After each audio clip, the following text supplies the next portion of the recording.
Good afternoon, ladies and gentlemen, boys and or girls. Welcome to Fantasy Football Australia. I'm your host, Greg Romero Wilson. I'm here with the man, Dakota Prescott. He is not the biggest story, but he is for me, for all Cowboys fans. What a game. I mean, people were doubting whether or not Dakota Prescott, Dakota Prescott, was going to be the man. I'm wearing his jersey right now, big number 4. He's the man, okay? Came out with an absolute perfect passer rating, as did Tom Brady. But I mean, Tom Brady is a guy you expect that from. Dakota Prescott is not. And he came out and showed that he is here he's going to get the extension, he's going to get the money, and he delivered the fucking points. And listen, I don't draft, in my fantasy football games, I don't tend to draft Cowboys players because it just means too much to me already. And I drafted Dak Prescott, I think 2 seasons ago. Actually, I picked him up after somebody dropped him because it was that season where Zeke was in and out with the suspension and will he and won't he and all the distractions. And that was just a horrible, horrible season. And ever since then, I'm just like, this is why I don't touch him. Although I wish I had. God, what a game. So let's just roll through these. Houston versus New Orleans. I mean, obviously, Drew Brees had a great night as expected. And listen, let me tell you something. When people say you don't need an elite quarterback, okay, yes, you do. And there are only 2 guys that you don't really think about as being in that elite level that actually did well yesterday. And a lot of times the guys that they talk about as being like, you can get Matt Ryan. Matt Ryan ate a dick yesterday. But I do think we also have to remember this, and I say this all the time, and I forgot to mention it in my pre-show, in my pre-week 1 preview. But here's the thing, and I think it's important to remember that NFL first weekend is rarely reflective of the rest of the season. Yes, you see some things that you're like, okay, that's the way it's going to be. We can count on that to be, with a few things, and especially with teams that are already settled, that they're not introducing a ton of new players. That so in situations like that, when you look at Tom Brady, when you look at the New Orleans Saints, I mean, these are guys who are basically, they played up to expectation. They played the way you could expect them to play the rest of the season. But then with a lot of the new guys and a lot of the new systems, I think we saw a lot of things that maybe are not going to be that way the rest of the season. And I want to start with a man that was absolutely LAMAR-kable. Lamar Jackson. Obviously, he had a lot of hype. He had a ton of hype going into this season. But man, oh man, I'll tell you what, nobody saw. People are going to say, I told you this was coming. Listen, guys, temper your expectations. Slow your roll. Not that he isn't going to have a good season. Not that he isn't going to put up good numbers the rest of the season. Maybe he will. But I think we have to keep in mind that they were playing the Miami Dolphins. And the Miami Dolphins, I think, is going to be the worst team in the NFL this year. I can't think of anybody that's going to eat more bags of dicks than you're going to see at the Miami Dolphins. In fact, they sucked so bad, they almost cost me a friendship. I have a friend who's another comedian. And remember I said comedians, we talk a lot of shit, but we tend to be a little thin-skinned. In reality, we're thin-skinned. We're actually very sensitive people, and that's why we develop the sense of humor. It's a defensive mechanism. That's kind of the way that it's born for a lot of guys. Not everybody, but for a lot of real comedians. And so a buddy of mine that's in my league is a huge Miami Dolphins fan. And so they were getting drubbed very early. And this is probably after, they're about 3 touchdowns down at this point. And I just texted him. He's not part of our main text thread because of the fact that he's a very busy guy who uses his phone a lot. He asked not to be part. I'm like, fine, I honor that. So I just thought I'd reach out to him with just a little, all I said was, hey, when do the Finns start playing? That was all I said. Which I thought was a pretty good zinger. And I even followed it up with zing, so you knew I'm just joshing with you. Oh my God. He unloaded on me with the most personal, hateful shit you could ever imagine. Like, so incongruent with what was happening. But at the same time, I understood it because, he's a huge fan. It's his team. And they weren't just getting beat.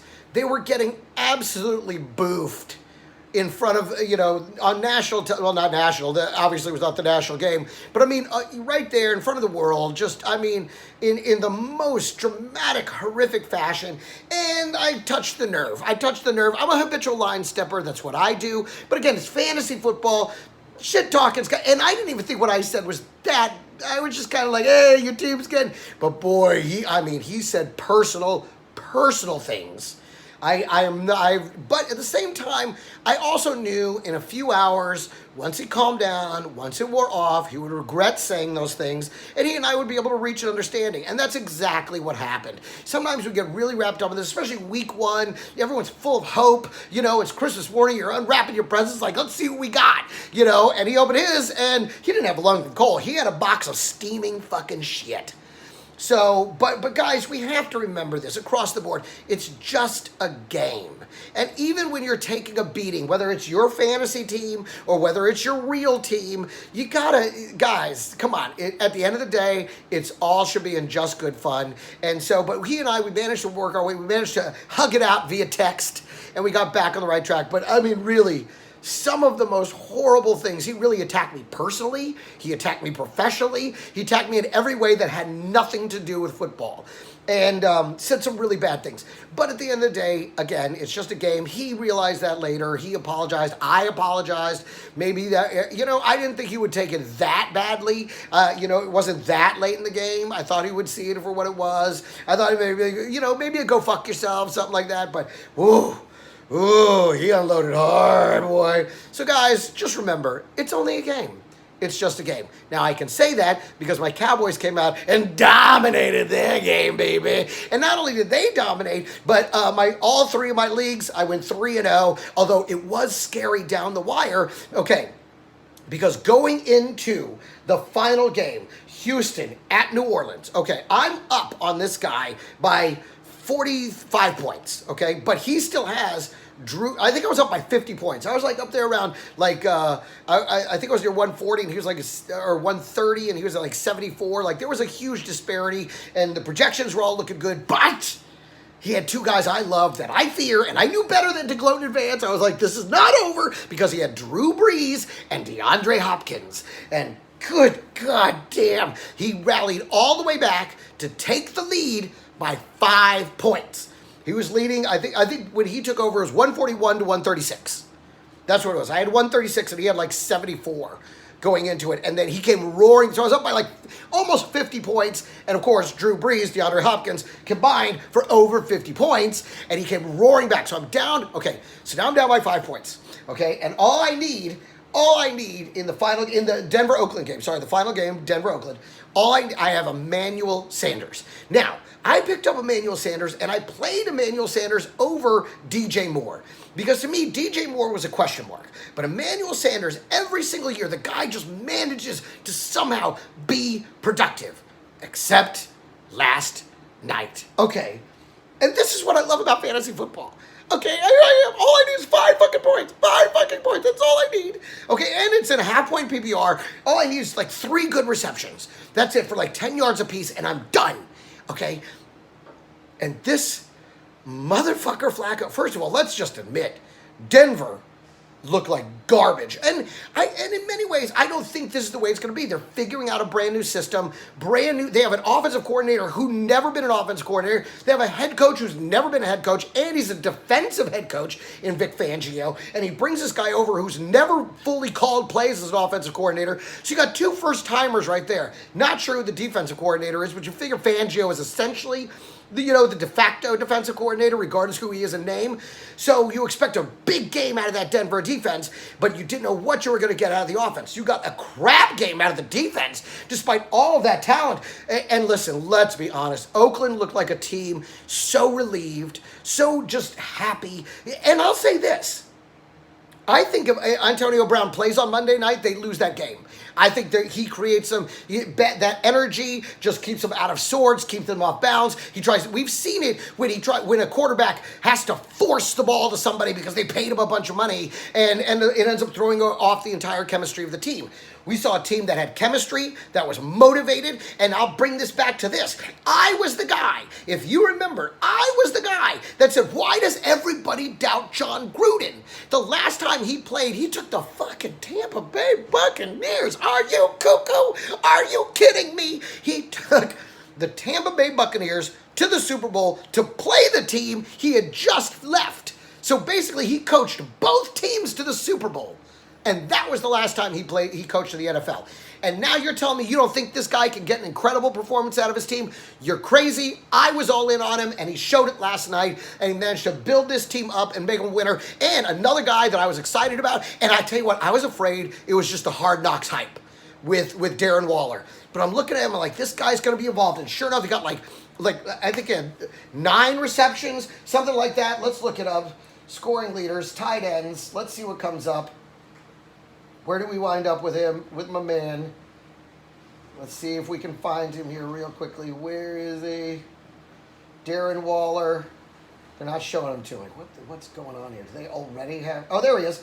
Darren Waller, 7 receptions, 70 yards, 14 points. So, I mean, you add a TD to that, which he is going to get on a regular basis. I mean, he's fully integrated now. I mean, you got to go. You got to go with Darren Waller. And so I was excited to see him go. Of course, he was on my bench, but that doesn't matter. I am excited.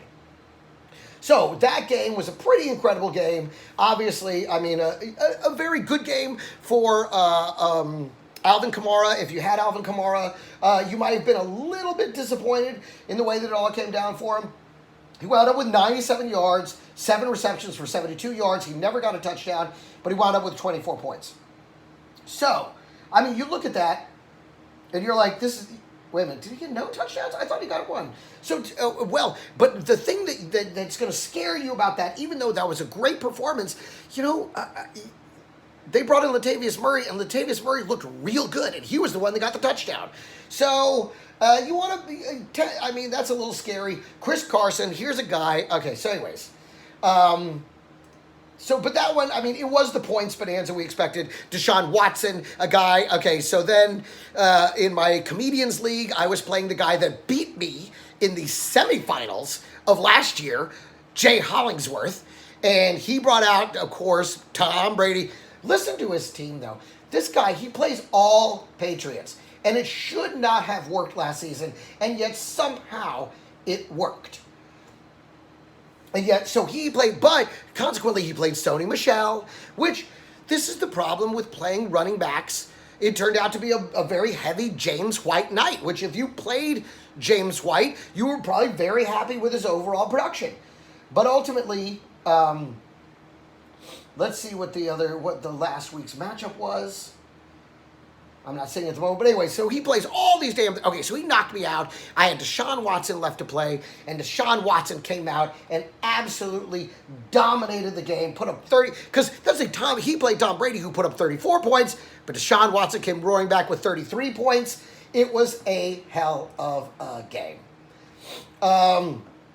Obviously, DeAndre Hopkins came out, balled out, dropped those points on you, but guess what? There was Will Fuller. I was saying he was that WR2. If he can stay healthy, man, he's that WR2 that's going to give you WR1 production. He's that guy.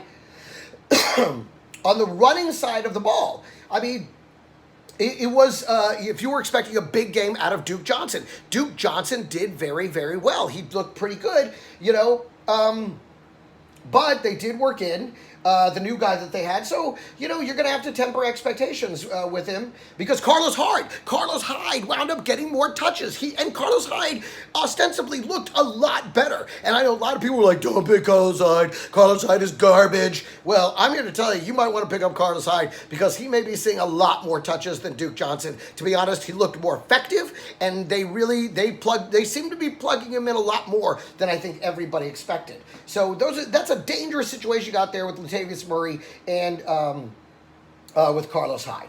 Denver at Oakland. Denver, just a mess all over the place. Now, like T.J. Hawkinson, obviously big fat storyline, huge numbers for Detroit. In fact, he made Kenny Golladay and Marvin Jones Jr., 2 guys I did not buy in on, even in this matchup. I'll tell you what, in daily fantasy, I did buy in on them because Arizona's defense looked like a sieve. They looked like they were just letting, like it was just an open border, just everybody come on in. Not that I don't want a wall, I'm not a Trumper, I'm just saying, it just looked like it was just like, hey, but they came out, they tightened up in the fourth quarter, and they actually managed to put the wood to them. So, those were guys in daily fantasy that I was like, oh, play some Detroit Lions. They got this sweet matchup against Arizona. Well, Arizona came out and they show what they can do. And ultimately, Detroit did not look very good. Kerryon Johnson, another guy I was not big on, and sure enough, he came out, laid an egg. Is he going to improve? Maybe. It's tough to say. Let's keep going. Green Bay versus Chicago, obviously, total dog. Again, first game, first thing. I think everything about that's going to be different. Chicago's defense still did deliver the points, but I gambled. I didn't play them. I played Seattle versus Cincinnati, and they did exactly what I expected them to do. Get those turnovers, get that money, and they helped me win that game. I lose that game if not for the Seattle defense. And that's the one in my league of record where I unfortunately played Baker Mayfield over Tom Brady. So, a little bit, but that's the thing about a well-built team. You can overcome mistakes with a well-built team. Los Angeles and Carolina. Listen, guys, I know Malcolm Brown is a very popular waiver wire pickup for this week. Don't do it. Do not get sucked into it. Malcolm, this was just stratagem. It was just, misdirection. Nobody expected them. They were expecting them to do a dump-off pass in the corner. Instead, they handed him the ball because they took Todd Gurley out. That has now been exposed. Teams are absolutely going to play that if Malcolm Brown is in the game. Do not expect him to see any increase in production. I think they were just warming up Todd Gurley. I think they were protecting him, getting him going. Now, there will be some spells. Obviously, if you backed him up with Darrell Henderson, I think you can let Darrell Henderson go. And if you're handcuffing him, that's what he is right now. Malcolm Brown, solid handcuff. But if you're picking him up off the waiver wire, expecting him to vulture 2 touchdowns a game, you cuckoo. Because that shit is not going to happen over and over again. Don't count on it. Carolina, obviously, oh my God. You know what they reminded me of? They reminded me of David Johnson's season a few years ago, like his big breakout season when he was the offense. Everything was David Johnson. The catching, the running, everything. Christian McCaffrey essentially made the rest of the offense pretty much useless, pretty much just a non-factor. In the receiving game, DJ Moore didn't do much. He got you 9 points, but that's not what you expected to have. Curtis Samuel didn't do much. Nobody else did much, Greg. It was all Chris. Even Cam Newton stunk. He had his worst day ever. But Christian McCaffrey put the money in the bank. And in fact, if we look at Christian McCaffrey, he was number 1 overall, 120 yards rushing, 2 TDs, 10 receptions for 81 yards, 43 points in the bank. God damn, you just can't do better than that. And talk about we're seeing like some teams that you're going to see some that's not indicative of the rest of the season. I think with Christian McCaffrey, it is absolutely indicative of the rest of the season. And as I said, to me, he was the number 2. For me, it was Alvin Kamara coming out number 1, Christian McCaffrey number 2, because I felt he had less of a supporting cast. But right now, it looks like if he can stay healthy, Christian McCaffrey is going to walk away, or I should say run. He's going to run away with number 1 overall this season. And then the guy that Alvin Kamara, and then the guy I picked up, Saquon Barkley, who looked great initially in that game versus my delicious Dallas Cowboys. Then the Cowboys made some adjustments, tightened, battened down the hatches, shut that shit down. And in reality, the Giants were throwing the ball too much. They should have just kept getting it to Saquon the whole time. But for some reason, they thought they were a passing team, and in fact, they're just a losing team. Sorry, Giants. That's what's his name gave me that? Joe Eberline gave me that one. I love it. So, moving on, Tennessee versus Cleveland.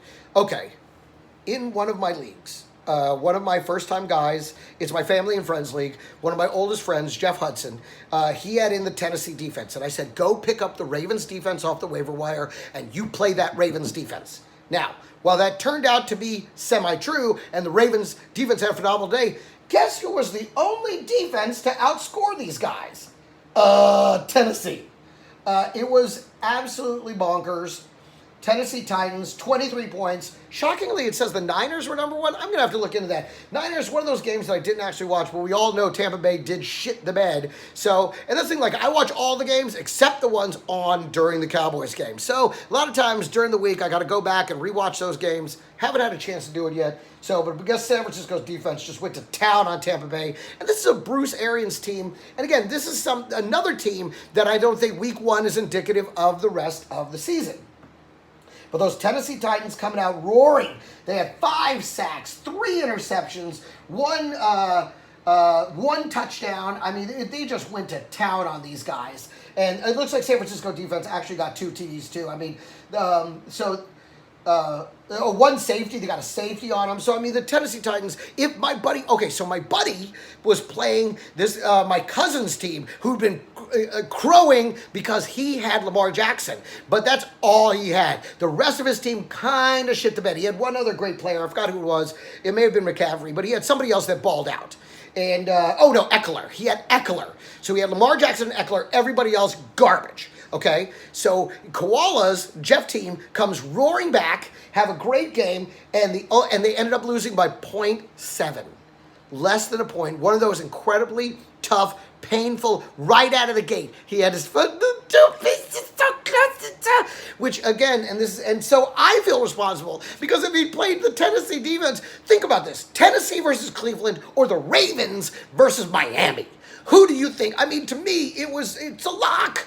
And if I would just left well enough alone, he might have won that game. He would have won the game. So it's on me, and I apologize, Jeff Hudson. Sorry about that, buddy. Back to the games.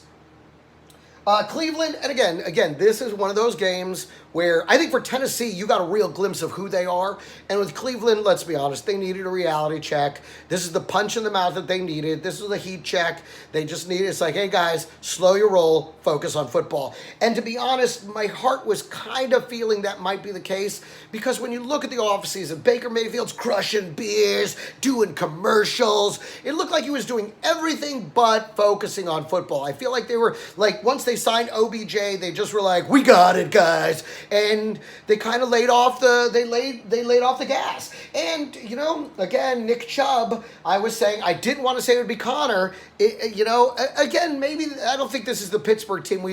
I don't think it's indicative of their season just yet either. But when we look at Nick Chubb, big fat disappointment.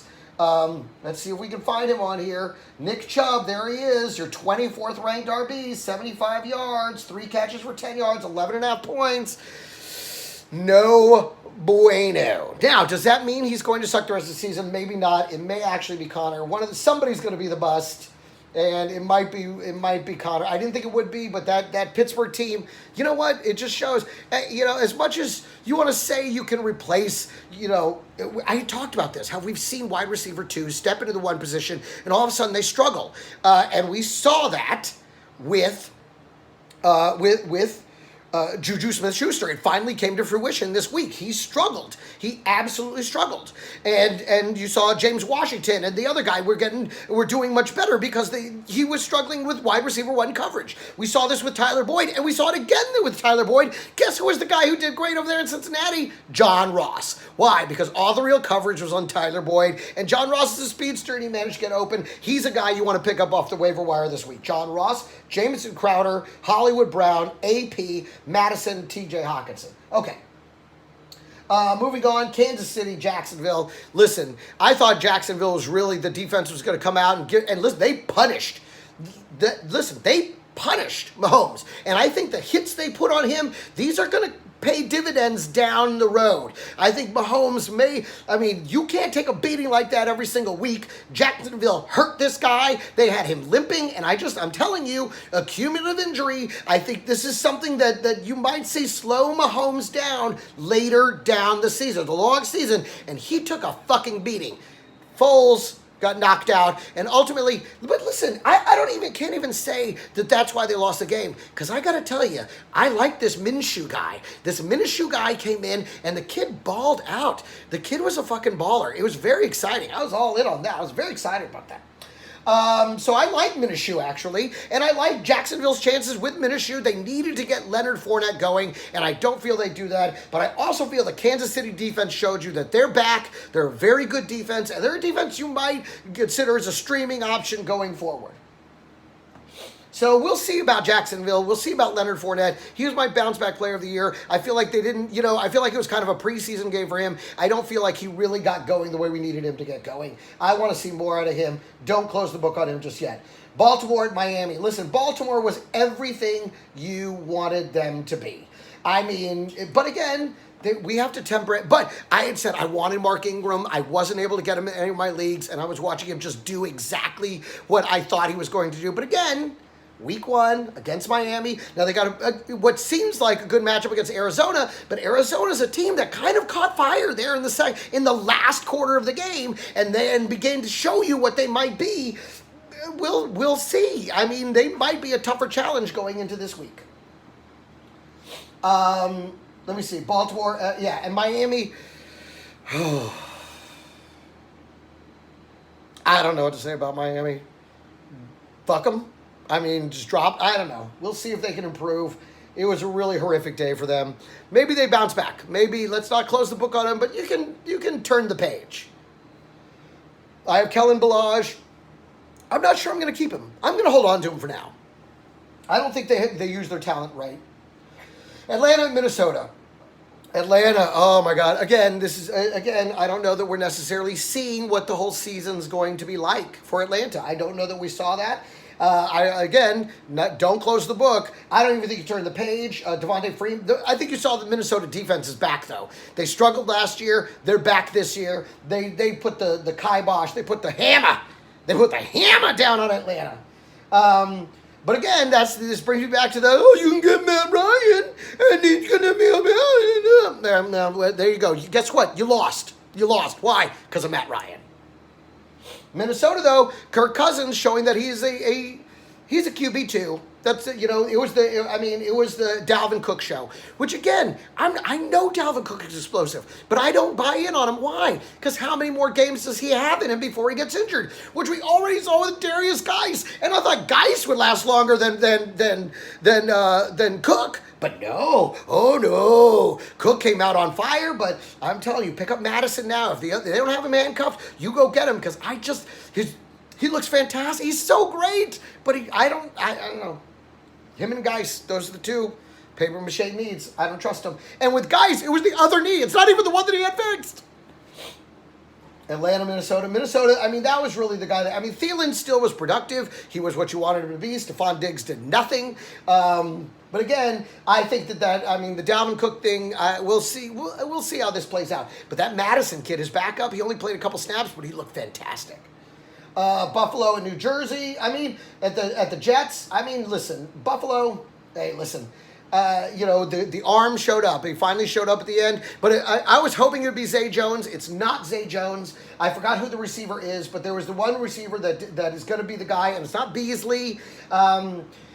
I forgot who it was, but that's going to be their guy in Buffalo. That's the guy that I would look for. Let's see if we got a Buffalo. John Brown. Sorry about that. John Brown, he's the guy. 7 receptions, 123 yards, 1 touchdown. It makes sense. I thought it was going to be Zay Jones. It is John Brown, that rocket arm that they've got. If he's available in your league, you pick him up off your waiver wire. John Brown. He's going to be the deep threat, and that's what this guy's got a cannon. John Brown runs those speed routes. It just makes sense. Let's see. Washington and Philadelphia. Philadelphia came alive, and I think that's what, Washington, they had their shot. Case Keenum looked really good in the first half, as Case Keenum is prone to do, but they blew that game entirely. I wanted to beat those lousy Eagles. But Carson Wentz showed up at the end, and he put up those points. It reminded me of like a classic when Jameis Winston used to come on strong in the very last quarter of the game. It reminded me of that, Jameis Winston. I don't know if it's coming back around for Jameis Winston. But again, Geis is gone. AP is probably out there. I said hold on to AP because Geis is going to get hurt. I didn't think it would happen this fast, but I sure hate being right all the time. And of course, Deshaun Jackson, a guy I was not in on, but this was a revenge game, and which nobody paid attention to. I missed that as well. He came out, balled out. Will that be the same every week? I think one of those per week. He's always going to be that guy that gets one big deep ball per week, and that's what I think you're going to get. Washington, just I don't know. Put that team in the garbage. I think you close the book on Washington. Indianapolis at Jacksonville, at the Chargers. Listen, kudos to Indianapolis for putting up a game, and kudos for those who still rolled the dice on T.Y. Hilton. And this is where auto draft comes into play, because auto draft, it's emotionless. He fell in a lot of drafts, even though he still had a very high ranking, and auto drafters are the guys that usually wound up with him, and he turned out and balled out for you against a very strong, this is a defense in daily fantasy. I thought this defense was going to ball out. I thought they were a good bargain, and so I had played the Chargers. Now, let's talk about Austin Eckler, the number 2 running back on the weekend. Huge numbers for Austin Eckler. And listen, I didn't buy it. But this is who I thought he could be last year, and he wasn't.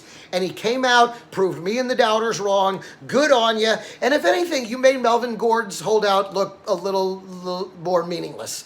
You took a lot of steam out of that holdout. If you had played bad, and for those of us who were managed to pick up Justin Jackson, you kind of marginalized him as well. Clearly now, Eckler's the man. Is he going to put up this kind of number every single week? I don't know. He showed the potential yesterday. He might be this year's James Conner. It might be Austin Eckler. Moving on. And again, this is another one, Phillip Rivers. Let's see where Phillip Rivers wound up in the thing. This is one of those ones where everyone's like, oh, you can go late. And he was top 10. He gave you 24 points. So, I mean, that's pretty good. So not great, but not bad. Still, you probably won if you started with him. And I would have expected him to do better because, again, I thought but the Indianapolis defense, they came out and played with heart. They really did. Detroit at Arizona, working their way into a tie. Only Detroit could blow a lead like that. What dumbasses. But I think it was really more attributable to the fact that Arizona, they found their stride. They figured it out. They came together in the fourth quarter. Kyler Murray came alive. And at the beginning, I was like, told you, Kyler Murray, I told you this NFL defense is too fast. Oh, I was crowing away. But then in the fourth quarter, that kid just keeps slinging the ball. If you have Kyler Murray, you're going to be he's like Drew Brees. You can at least count on him to keep slinging. Detroit, Matthew Stafford was a disappointment. Everybody on that team, with the exception of T.J. Hawkinson, T.J. now, he was one of those guys I took a wait and see on. It wasn't that I didn't believe in him. I wanted to wait and see, just like with Noah Fant. And I'll tell you something else with Fant. We saw them try and get him really involved in Denver. The story is yet to be told on Noah Fant. He might be really interesting, but clearly T.J. Hawkinson might be the focal point of this offense.